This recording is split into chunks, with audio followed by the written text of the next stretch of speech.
Apocalyptic effects of nuclear bombs are well known. That's why most countries of the world agreed to stop testing atomic weapons almost 2 decades ago. Since then, a unique verification network has been established to detect any dangerous activity.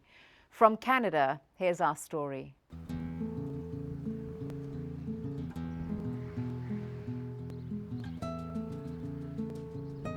Yellowknife, Canada, a remote but bustling city of 20,000 people. This is the heart of the third largest diamond mining area in the world, but it's also home to another resource, one critical to the peace and security of the entire planet. This unit here, we keep it under lock and key. Yellowknife is one of a still-growing global network of stations on the alert for an atomic weapons test. Ross Ashley, a seismic technician, works for the Canadian government. There are certain radioactive elements that we're looking for. Yellowknife is one of scores of stations around the world that make up the International Monitoring System, or IMS. They monitor airborne radioactivity, seismic movements like the Japan earthquake, and energy waves in the ground, air, and water. These stations can monitor whether there are nuclear test explosions around the world. Vorian Marisol is director of the IMS, which is operated by the Comprehensive Nuclear Test Ban Treaty Organization, or CTBTO. The Comprehensive Nuclear Test Ban Treaty is now open for signature. The CTBTO was created in 1996 when the UN General Assembly agreed to ban all nuclear tests.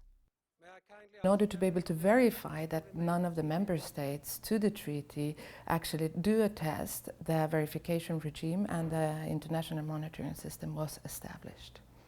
The Yellowknife Station, one of the oldest in the IMS, consists of a series of sites that monitor radioactivity and unusual movements of the Earth. It's only 400 kilometers or 250 miles from the Arctic Circle. Winters here are long I gotta take another run. and challenging.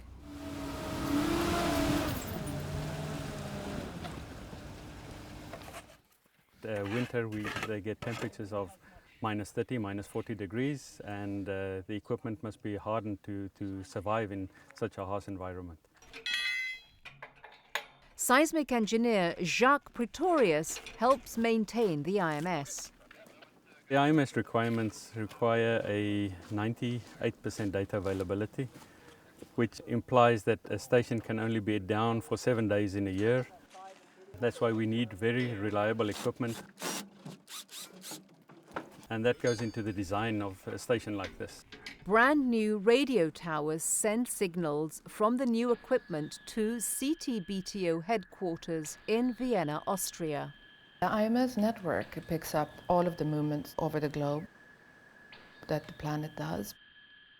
Many stations in the IMS network alerted the world to North Korea's 3 atomic bomb tests, the only such tests since the IMS was constructed. But the IMS also has other uses. After Japan's devastating 2011 earthquake, data from the IMS alerted scientists to radioactive emissions from the damaged Fukushima nuclear plant and helped them track their spread around the world.